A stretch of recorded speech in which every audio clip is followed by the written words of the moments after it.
A paz do Senhor, meus irmãos, como é que vocês estão? Eu sou o presbítero Ramiro e hoje nós vamos falar sobre o jejum. Você conhece o jejum? Você sabe o que é jejum? O jejum bíblico, o jejum que está na palavra de Deus? Então nós vamos aprender sobre ele.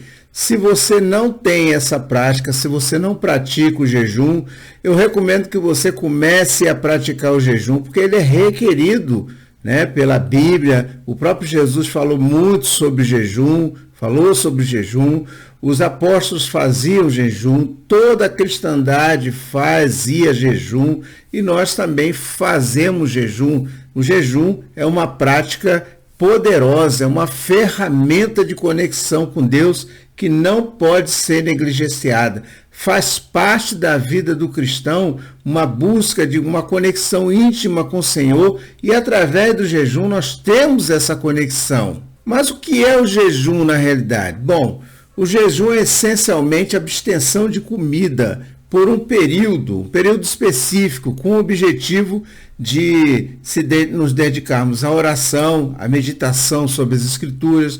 Pode incluir em períodos menores a privação de água, embora não seja requerido, é privação de alimento e normalmente a gente não faz a restrição de água, E também possui variações que admite a abstinência de um produto ou outro, de um alimento ou outro, em determinados grupos de alimentos, porém permitindo outros alimentos, abstendo-se de um e permitindo de outro. O termo jejum vem da palavra nestes, que quer dizer não comer. Esse ato de renúncia voluntária é capaz de trabalhar em nós a mortificação da nossa carne e submetê-la à vontade do Senhor. Então o jejum ele serve para isso. O jejum ele serve para que a nossa carne, enfraquecendo, o nosso espírito seja fortalecido. E assim, mortificando a nossa carne, nós damos vazão a uma intimidade com o Senhor na oração, no dia a dia com o Senhor. Então nós vamos saber por que o jejum é tão importante. O jejum é, antes de mais nada, uma ferramenta utilizada para a busca de Deus, que contribui com o processo de rendição ao Senhor. Ela potencializa a mortificação da carne e dos seus apetites, Porque a nossa carne, ela batalha contra o espírito e nos leva a desejar, sem impedimentos, uma comunhão maior com Deus e nas coisas celestiais. Então o jejum nos aproxima do Senhor. O Senhor se torna, assim por dizer, mais palpável, mais palpável, mais presente no jejum. Se você jejua frequentemente, você vai entender que quando a gente jejua, parece que nosso espírito se fortalece realmente. O nosso corpo ele enfraquece por causa da comida. Nós somos seres orgânicos, nós dependemos da comida para nos fortalecer. Mas quando nós jejuamos, o nosso espírito se fortalece. Parece que nós temos uma comunhão maior com o Senhor. Nós oramos mais, nós buscamos mais. A conexão fica mais forte com Deus. O jejum é mencionado várias vezes na Bíblia, sendo uma prática recomendada tanto no Antigo quanto no Novo Testamento. Personagens como Moisés, Davi, a própria rainha Esther, jejuaram em momentos de grande dificuldade, de grande angústia, de grande decisão, buscando a direção de Deus. No Novo Testamento, Jesus não apenas jejuou, mas também ensinou aos seus discípulos a importância do jejum. Está lá em Mateus, capítulo 6, versículo 16 ao 18, reforçando que o foco do jejum deve estar na motivação interna e nunca no reconhecimento externo. Como Jesus mesmo falou em Mateus, capítulo 6, versículo 16, ele disse assim: quando vocês jejuarem, não fiquem com aparência triste como os hipócritas, porque desfiguram o rosto a fim de parecer aos outros que estão jejuando. Em verdade lhes digo que já receberam sua recompensa. Ou seja, o jejum não é para a gente demonstrar que está jejuando. O jejum não é para a gente desfigurar o rosto, para dizer que nós somos santos, que nós somos tão dedicados à obra do Senhor, somos tão dedicados a Deus que nós jejuamos. Não, o jejum não é para isso. O jejum é uma conexão com Deus através do enfraquecimento do nosso corpo, certo? Outra coisa muito interessante, que está sendo durante muito tempo tem sido motivo de discussão e motivo de fazer o jejum de forma errada, né? Muitos crentes estão fazendo jejum de forma errada, com sentido errado. Veja bem, o principal objetivo do jejum não é a manipulação de Deus para obter o que a gente deseja. Eu não vou fazer jejum porque eu quero uma determinada coisa. Eu não vou fazer jejum para que Deus me ouça, para que Deus atenda a minha oração. Não é esse o objetivo do jejum. O objetivo do jejum é aprofundar nossa dependência de Deus, para purificar nossos corações, renovar nossas mentes. É um tempo para separar o trivial do essencial, reduzindo as distrações para ouvir mais atentamente a voz de Deus. Então, esse é o objetivo do jejum. O objetivo do jejum não é manipular Deus. Olha, Deus, eu estou jejuando para o Senhor. Olha só como eu estou fazendo. Olha como eu sou tão santo. Eu estou jejuando, eu estou passando fome por causa do Senhor. Então, Deus dos altos céus vai atender porque está com peninha de mim.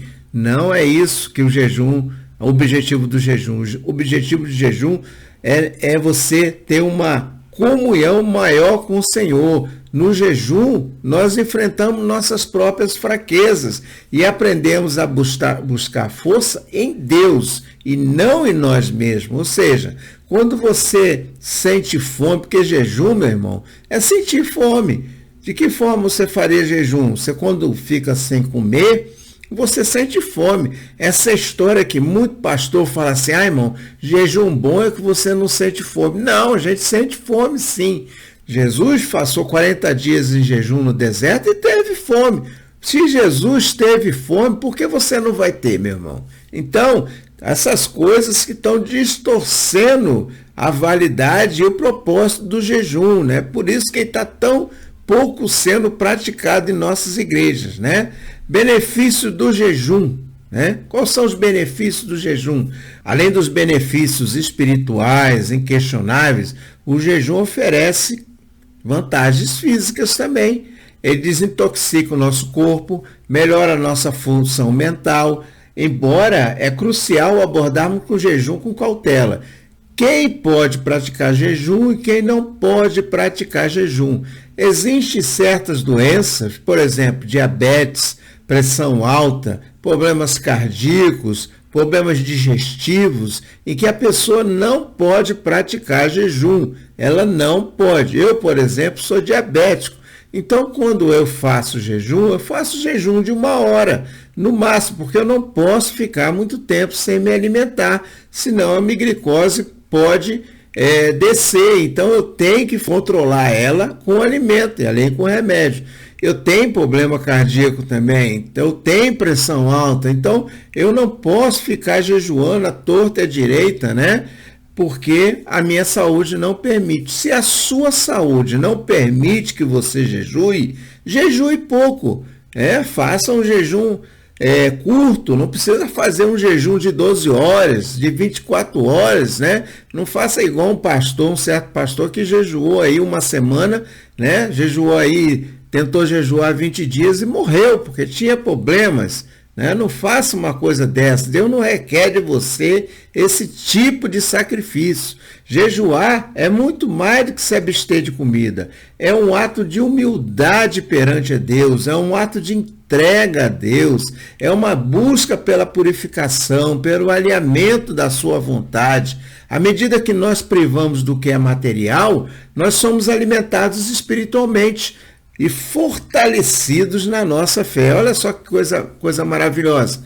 Mas você, quando jejuar, está lá em Mateus capítulo 6, versículo 17 a 18, diz assim: mas quando você jejuar, unge a cabeça e lave o rosto, a fim de não parecer aos outros que você está jejuando, e sim ao Pai em secreto. E o seu Pai que te vê em secreto te dará uma recompensa. Olha só, né? Não é porque você vai jejuar para mover a Deus, mover a mão de Deus, como eu já falei. Não, você jejua para agradar a Deus, para ter uma intimidade maior para Ele. O jejum é uma ferramenta à disposição de cada crente, uma ferramenta que nos leva a refletir sobre as nossas vidas, a nos arrepender dos nossos pecados, a buscar a Deus com coração, com sinceridade, com as mãos limpas. É uma prática que, embora desafiadora para muita gente, ela é repleta de ricas recompensas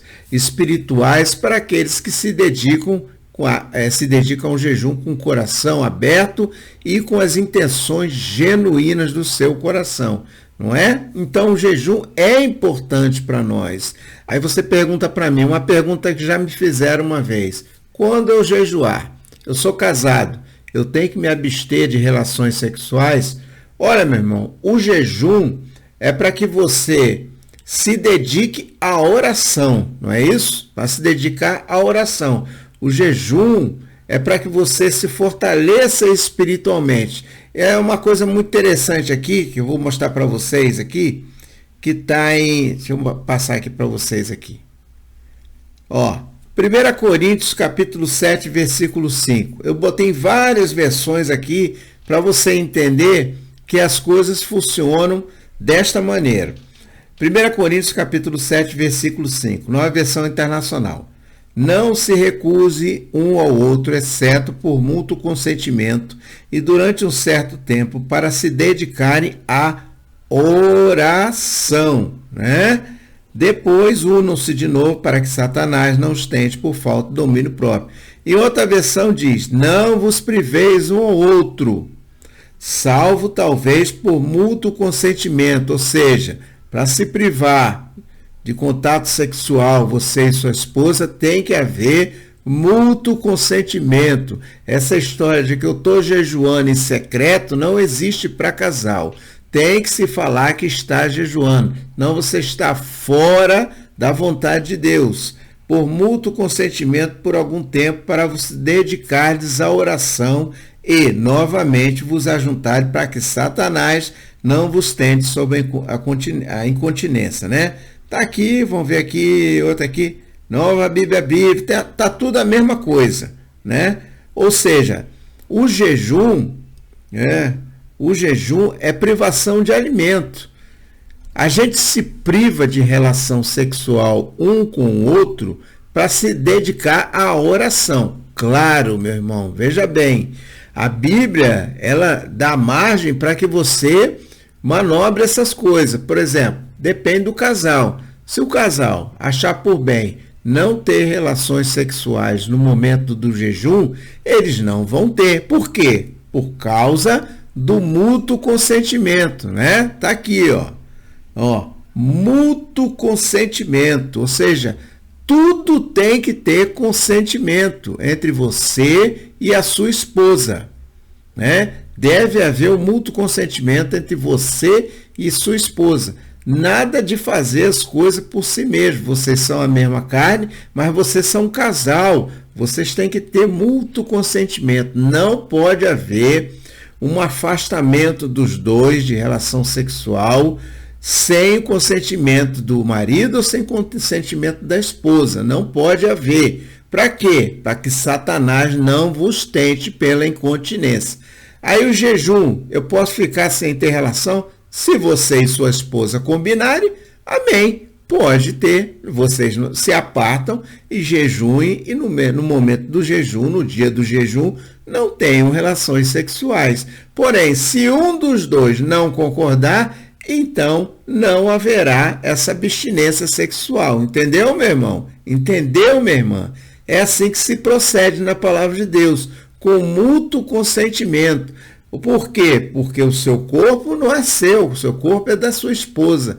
Da mesma forma que o corpo da sua esposa não pertence mais a ela, pertence a você. Tudo com sabedoria e tudo com concordância, para que nós, assim, possamos agradar a Deus em tudo. Entendeu, meu irmão? Então, essa palavra sobre jejum que eu quero deixar para você, e que Deus vos abençoe. Ah, outra coisa, eu esqueci de falar para você. Esqueci de falar, quase que eu deixei passar. Mas, irmão Amiro, existe jejum de televisão, existe jejum de internet, existe jejum de eu fazer alguma outra coisa que não me privar de alimento? Não. Jejum não é isso, embora muito pastor por aí chame de irmão, nós vamos fazer jejum de internet. Você come internet, você come televisão, você se alimenta do seu carro, para você não ir para a igreja de carro, quer ir a pé, né? Não, isso é um propósito, isso é se abster de algo, né? Mas não é um jejum, não chame isso de jejum, porque não é. Você quiser fazer um propósito, seja lá que motivo for, você faça o propósito diante de Deus, mas não chame isso de jejum, porque não é. Entendeu? Deus te abençoe, meu irmão, e não se esqueça de se inscrever no nosso canal, não esqueça de dar seu like, não esqueça de conversar com a gente, tá bom? E não esqueça de compartilhar este vídeo em nome de Jesus. Deus te abençoe e a paz do Senhor.